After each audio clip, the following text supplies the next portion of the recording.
This video is sponsored by SimpliSafe. More on them later.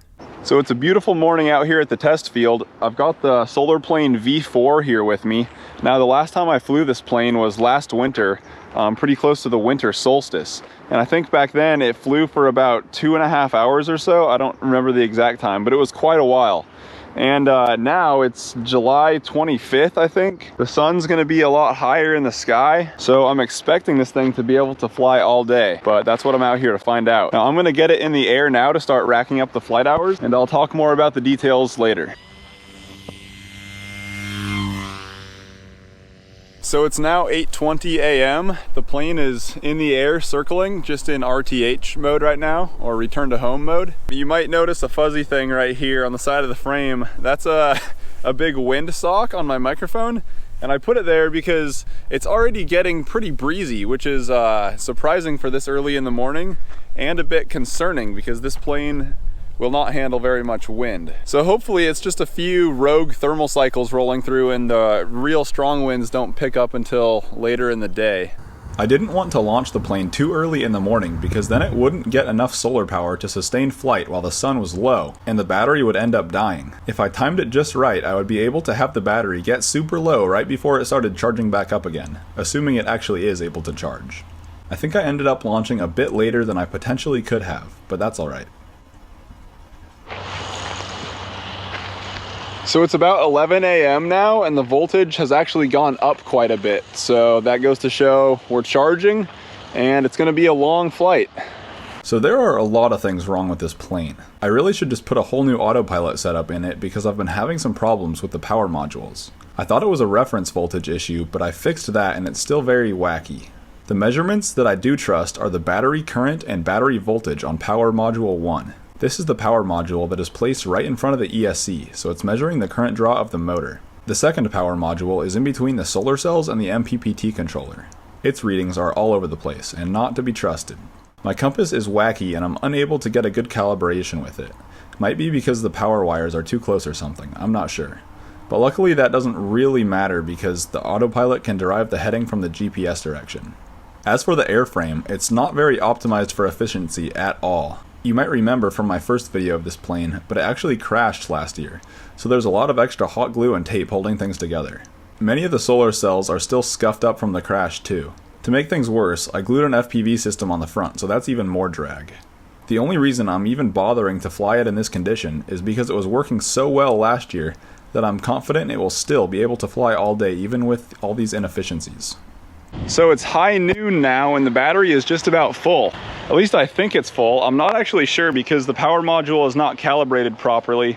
I spent like 6 hours trying to calibrate them and they change all the time. There's something going on with the power system, but I'm pretty sure the battery's full because the voltage has climbed and it's not climbing any further. So it was a bit breezy this morning, but luckily the wind has not picked up any more since then. The solar plane is definitely kind of weaving a little bit on its circular path, but it hasn't deviated too much. So it seems to be handling the little bit of wind just fine. It also seems like there's some thermals because it's kind of bumping around, I can tell. Especially when I was chasing it with the Mavic and my Nazgul, I could tell that it was moving up and down a lot, flying through the lift, the turbulent air pockets. But yeah, so far all is well. I'm getting hungry now. Gonna have to break out the George Foreman, do some solar powered grilling. So it's about noon and the battery voltage is going up, which means we have a surplus of power when the sun is high in the sky. That's fantastic. By now we've confirmed the Solar Plane V4 is able to sustain flight purely on solar power, which was my goal with the Solar Plane project from the beginning. So now let's talk about why it works. Now, I'm no aerospace engineer, so all of what I'm about to say is just my theory, and it might not actually be true. I'll start off by acknowledging there's a big difference between this type of solar plane and a solar plane that would be capable of flying indefinitely, like a pseudo-satellite. Now, one of those has to be extremely efficient, so that it not only has enough solar power to sustain flight, but it also needs to be able to fully charge the battery every day and use that power to stay up all night. It's much harder to build one of these, because in order to stay up all night on battery power alone, you need an extremely efficient airframe. Not only does it need to be super smooth and sleek for low parasitic drag, but it also needs to have an efficient wing for low induced drag. And the way to get the lowest induced drag is to make your wings long and thin like a glider. The problem with this is that you can't fit as many solar cells on there, so there's definitely a sweet spot in the wing aspect ratio. Planes with long, thin wings are also much more difficult to build because they require more structure and stiffness, and thus end up heavier too. Now the solar plane V4 is on the other end of the spectrum. It definitely would not be able to survive the night on battery power, but it does have some advantages.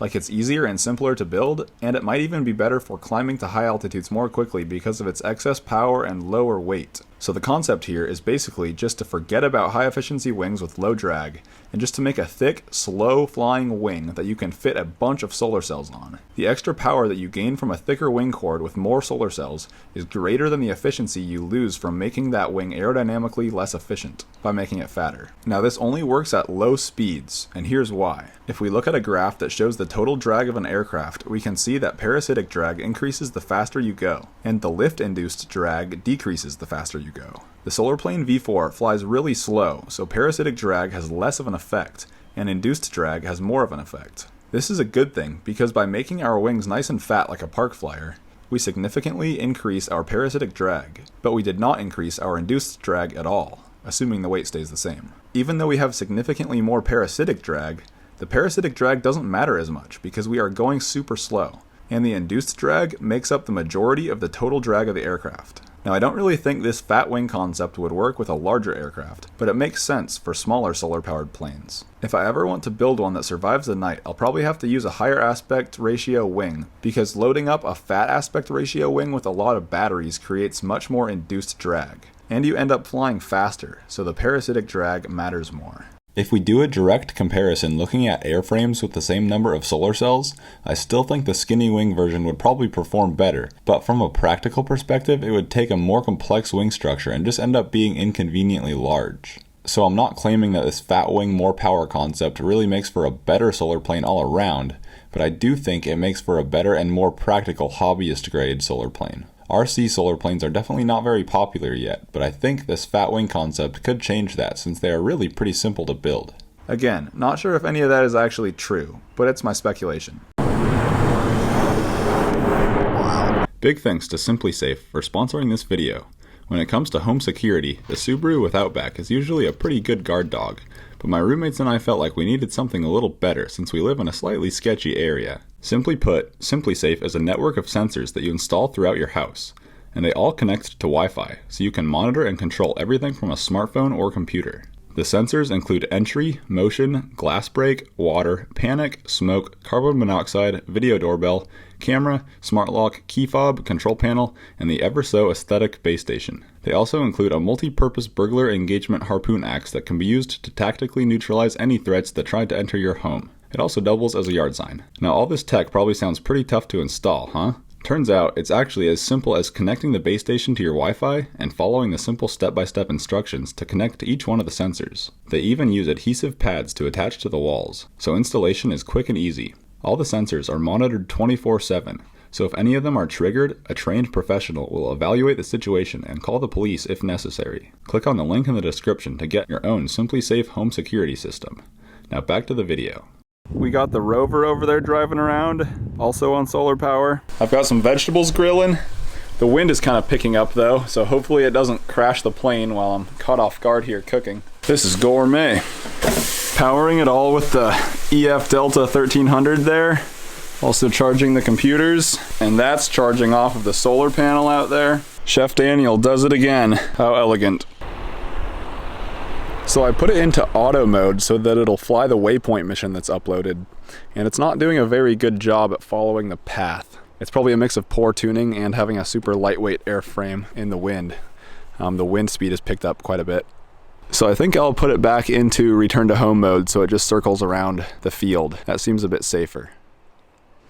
So the voltage telemetry is showing upwards of 20 volts sometimes, which is definitely not true.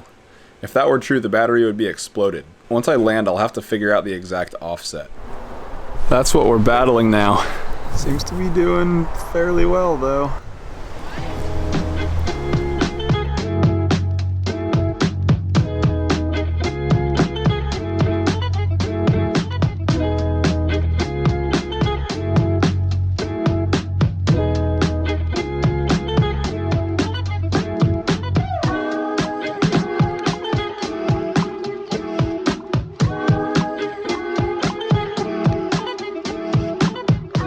So what happened next is pretty wild. I decided to put the plane in FBWA mode and manually fly it around for a little while with FPV. While doing this, it seems like something got messed up with the altitude estimation, because when I descended back down, it was reading falsely high altitudes. Also, right here there were strong winds and the plane thought it was flying backwards since the compass wasn't working. Anyways, the altitude inconsistency must have triggered an EKF error or something like that, because I was unable to put the plane back into auto or return to home mode. Because of this, I decided to land super quickly, arm and disarm the flight controller, and hopefully reset the EKF error, and take off again a few seconds later. I also thought this would be a good time to check the true battery voltage so I could calculate the offset based on what Mission Planner was telling me. I thought it must have been reading 3 volts higher or something like that, and I would just be able to subtract that offset from whatever Mission Planner was saying and know the true battery voltage. Turns out it was a good thing I checked. Jesus Christ. Holy crap, this is a bomb. I have to get it out of the airplane before it blows up. This is why you need a BMS. Holy cow, it's hot. This is very dangerous. Very, very dangerous. 4.6 volts on one of the cells. Woo-wee! So maybe that ultra high voltage reading, I'm gonna fucking get rid of that thing.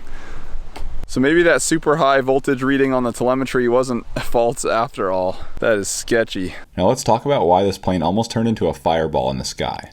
So the solar panel makes around 24 volts that goes directly into the Genasun GV5 MPPT charge controller. Its job is to calculate the optimal amount of current to pull from the solar panel so that it operates at its maximum efficiency. It's also supposed to stop charging the battery when it gets too full, and it seems in this case it failed to do that. In most solar power systems with lithium batteries, a BMS is used. A BMS's job is to keep the battery cells balanced and prevent overcharging and over-discharging. For the solar plane, I haven't really needed a BMS because the battery isn't being cycled enough times to allow it to get out of balance. I just stick a freshly balanced charged battery into the solar plane, fly it for a few hours, and then take it out. Assuming the overcharge protection on the GV5 charge controller actually worked as expected, I still wouldn't need a BMS and all would be well. I emailed Genasun asking why their charge controller overcharged my 4S LiPo to 20 volts, and their reply was this: I believe what you observed is the controller's ability to charge a battery even when the minimum battery power for normal operation is not available. If the minimum amount of power is not available from the battery, the controller will act similarly to a diode attempting to connect the solar panel directly to the battery. Now, I'm still not sure why the GV5 went into this mode because the battery voltage never got that low, but this definitely goes to show that the GV5 really relies on the battery having a BMS with overcharge protection. So I will either need to get a BMS or find a new MPPT charge controller. The show must go on, so I'm going to take some of these little race quad batteries. These are dead. I've already flown these. They're pretty much totally dead. Okay, so 2 batteries are in there. Only one is plugged in. The other one is just to help get the center of gravity right. Okay, this thing says we're at 14.9 volts, and the telemetry is reading 14.97. So it's basically accurate. I thought there was a huge offset the whole time, but it was actually just overcharging that battery that's laying out there now. Okay, let's get this thing back up in the air. So we are back up in the air with a small 1300 milliamp hour 4-cell, and the plane is back in return to home mode, circling above. As you can see, it's not doing a very good job at circling. This plane flies poorly, to say the least. It's not an aerodynamically stable aircraft at all. It's just flying because the flight controller can control it well enough. I also had a really close call when I was launching it there with the small battery. I almost hit the blackberry bushes over there. I couldn't turn the right direction for a second because my airspeed was too low. And then the plane started circling around the trailer as the home position, which is too close to these big tall trees over there. So I had to try and scramble and fly the plane while at the same time updating the home position in Mission Planner too, out in the middle of the field, and it was going all over the place and it was just a mess. The sun is pretty high in the sky, but it's definitely not directly overhead, so it will be pretty impressive if it's able to charge the battery. Also, to cope with the extra wind, I bumped the cruise throttle up by a few percentage points, so it might not be as efficient now. So the idea behind flying with this smaller battery is just to see how the plane would be doing, solar power wise, if I wouldn't have had to land.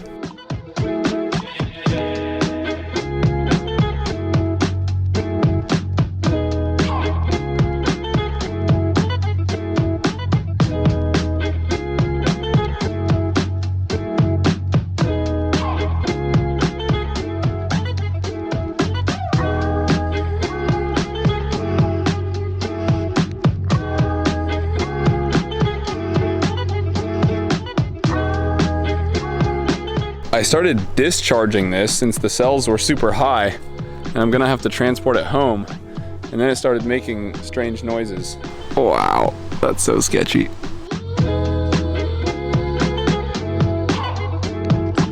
Blow up already. So I've been flying for quite a while with this new smaller battery, and the voltage is remaining pretty consistent. Weird, the cells are at 3.8 volts each, which is pretty normal. I wonder why it started puffing up. I discharged it by plugging it into the EF Delta 1300 here because it has an XT60 connector right there for solar charging. So I figured I'd just drain that thing into this. Every time I look up, I don't see the plane and it scares me for a second. So the winds have calmed down quite a bit. It's actually pretty nice now, but the voltage is dropping down quite a bit. It's kind of getting into the 14 volt range, and I'm pretty over this, to be honest. So I'm gonna land it now.